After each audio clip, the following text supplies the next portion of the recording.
Hello, আসসালামু আলাইকুম সকলকে। আমি তোমাদের সাথে যুক্ত আছি জামান আহমেদ। আজকে গুরুত্বপূর্ণ একটা বিষয় নিয়ে তোমাদের সাথে যুক্ত হলাম।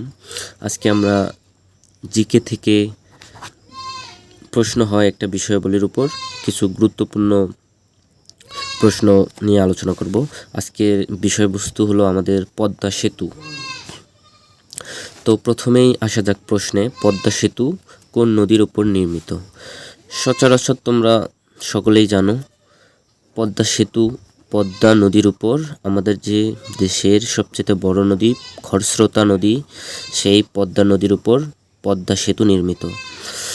দ্বিতীয়ত আসা যাক সবচেয়ে গুরুত্বপূর্ণ একটা বিষয়, এটা বিভিন্ন বিশ্ববিদ্যালয়ে তোমার শিক্ষক নিবন্ধন প্রশ্নে আসতেও পারে। পদ্মা সেতুর দৈর্ঘ্য কত কিলোমিটার? পদ্মা সেতুর দৈর্ঘ্য 6.15 কিলোমিটার। অথবা তোমার এটা আসতে পারে কত মাইল, পদ্মা সেতুর দৈর্ঘ্য কত মাইল অথবা কত কিলোমিটার, তোমাকে দুইটোই জানতে হবে। পদ্মা সেতুর দৈর্ঘ্য যদি বলে তোমাকে কত কিলোমিটার, তাহলে তুমি দিবা 6.15, আর যদি বলে পদ্মা সেতুর দৈর্ঘ্য কত মাইল, তাহলে তুমি দিবা 3.82 মাইল। তোমাকে যদি প্রশ্ন করা হয় পদ্মা সেতুর দৈর্ঘ্য কত কিলোমিটার, কিলোমিটার হলে 6.15 হবে, আর যদি বলা হয় কত মাইল তাহলে 3.82। এই বিষয়টা খুবই সূক্ষ্মভাবে তোমাদের মাথায় রাখতে হবে, প্রশ্নপত্রে অনেক সময় তোমরা গোলমেল করে ফেলো। তৃতীয়ত আসা যাক দৈর্ঘ্য প্রস্থ কত মিটার? প্রস্থ কত মিটার? দৈর্ঘ্য তো দেখলাম আমরা, দৈর্ঘ্য বললাম, এখন প্রস্থ কত মিটার, প্রশস্ত কত মিটার? প্রস্থ হলো 18.10 মিটার। সবসময় মাথায় রাখতে হবে 18.10 মিটার। আর যদি বলে কত ফুট, তাহলে হবে 59.4 ফুট। 59.4 ফুট। দুই আঙ্গিকেই প্রশ্ন আসতে পারে, সবসময় মাথায় রাখতে হবে। এটা আসতে পারে পদ্মা সেতুতে স্প্যানের সংখ্যা কত? পদ্মা সেতুতে স্প্যানের সংখ্যা 41। পদ্মা সেতুতে স্প্যানের সংখ্যা 41। সেতুটি কত টন লোড নিতে পারে? সবচেয়ে গুরুত্বপূর্ণ, কত টন লোড বহন করতে পারে? আমাদের পদ্মা সেতু নিজস্ব অর্থায়নে তৈরি। আমরা বৈদেশিক ঋণ চেয়েছিলাম এই সেতু নির্মাণের জন্য, কিন্তু পাইনি। নিজস্ব অর্থায়নে তৈরি আমাদের এই সেতু কত টন লোড নিতে পারে?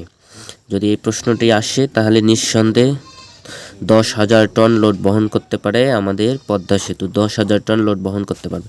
এই সেতুতে লেনের সংখ্যা কত? কয় লেনের, মানে গাড়ি যাতায়াতের কয়টা লেন্থ আছে? এই সেতু 4 লেন্থ, 4টা লেন্থ। নির্মাণ করেছে কোন প্রতিষ্ঠান? সবচেয়ে গুরুত্বপূর্ণ, China major bridge engineering company limited. সবচেয়ে গুরুত্বপূর্ণ প্রশ্ন এটা। কোন প্রতিষ্ঠান নির্মাণ করেছে এই সেতু? China major bridge engineering company limited.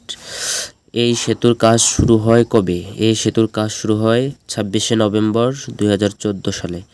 দেখো, এই সেতুর কাজ কিন্তু শুরু হয়েছে 26শে নভেম্বর 2014 সালে, আর কাজ শেষ হয় 23শে জুন। কাজ শেষ হয় 23শে জুন 2022 সালে। 23 জুন 2022 সালে।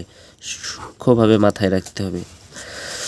এই সেতু নির্মাণে কত টাকা ব্যয় হয়? যদিও এই সেতু নির্মাণে অনেক দুর্নীতির চিত্র ফুটে উঠেছে, তবুও এটার একটা ব্যয় নির্ধারণ করা হয়েছে।